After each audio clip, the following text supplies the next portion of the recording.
Was Elizabeth II's husband really cheating on the Queen? Elizabeth II and Prince Philip were married for more than 73 years. Married to her distant cousin 5 years older in November 1947, the heiress to the British throne loved him to pieces. However, Philip soon had several affairs that dealt a fatal blow to their relationship. In 1982, the British media reported an unusual incident that took place at Buckingham Palace. A man cleverly bypassed all security measures and broke into the Queen's apartments and her bedroom on the night of July 9, 1982. A pretend marriage. The man in question was unemployed painter and decorator Michael Fagan. Fortunately, he had no violent intentions towards the monarch, but simply, as he said later in court, wanted to talk to the Queen and let her know how hard life was now for her subjects. Elizabeth kept her cool and the police arrested the intruder. He was soon brought before a court, which, however, did not sentence him to imprisonment, but sent him to a psychiatric examination. This, thankfully harmless incident sparked a wave of discussion about the head of state's protection system, which should be improved and upgraded.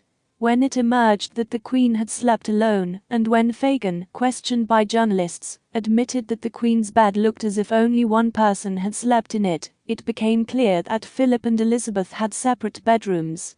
This fact sparked speculation of a crisis in the Queen's married couple, in which insiders assured that things had long since gone awry. According to many, Philip and Elizabeth were married only for show, because although they had 4 children, they were never seen holding hands together or showing affection for each other. The palace, of course, has made no statement about this, but the Daily Mail published an article refuting rumours of a crisis in the Queen's marriage, in which the author claims that having separate bedrooms is the norm in aristocratic circles. Except for a brief honeymoon, the couple have always had separate bedrooms. However, the public did not believe these explanations, especially since rumours of Philip's infidelity had surfaced early in the marriage. The Duke of Edinburgh was a handsome man and certainly attracted many women. A journey of punishment. He was also known to have been no stranger to ladies' society in his youth, but what suited a bachelor was not suited to a married man, especially if he was married to the Queen. As punishment for adultery, Philip was sent on a 6-month sojourn in 1956, though the official story is that he went to Commonwealth Australia for the opening of the Summer Olympics as the Queen's representative. If the trip was intended as a form of punishment for her rebellious husband, the Queen's plan failed. Philip, deprived of the company of his wife and children while sailing, behaved like an off-leash dog. He and his secretary and best friend Mike Parker, who accompanied him, partied until dawn whenever the opportunity arose. During port stops, the young gentleman would invite on board beautiful young women, officially called typists, who were tasked with transcribing the prince's travel notes. It is said that one of these ladies was so devoted to her work that 9 months later she gave birth to Prince Philip's daughter, who lives somewhere on the Antipodes. At least, so claims Barbara Cartland, an aristocrat and author of widely read novels, who supposedly knew the identities of this mysterious lady and her daughter, but never revealed them. Parker, as befits a loyal comrade, later insisted that nothing untoward happened during the journey.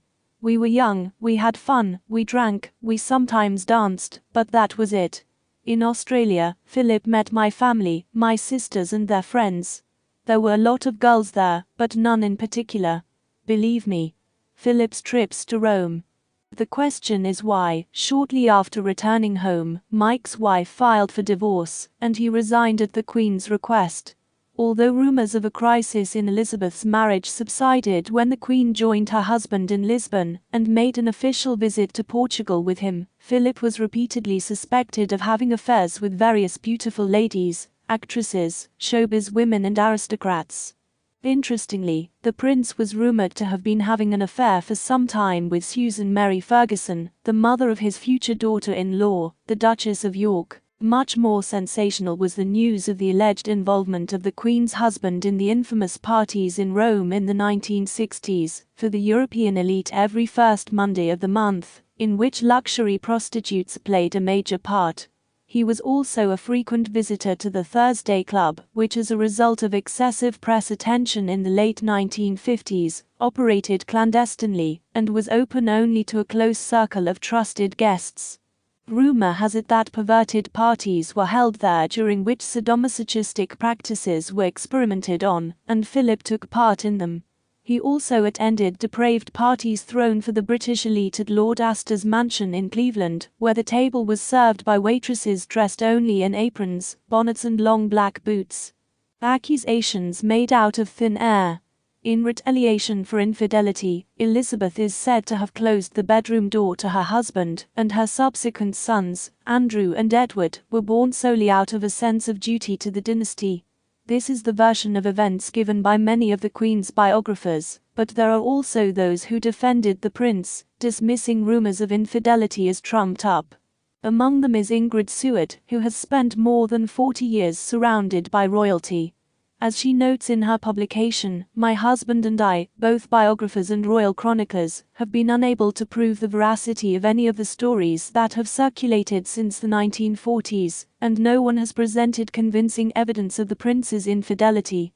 Donald Spoto, author of Twilight of the Windsors, meanwhile, points to another aspect of the whole affair that proves the rumors of Philip's infidelity are untrue. None of the Duke of Edinburgh's alleged mistresses were his lovers.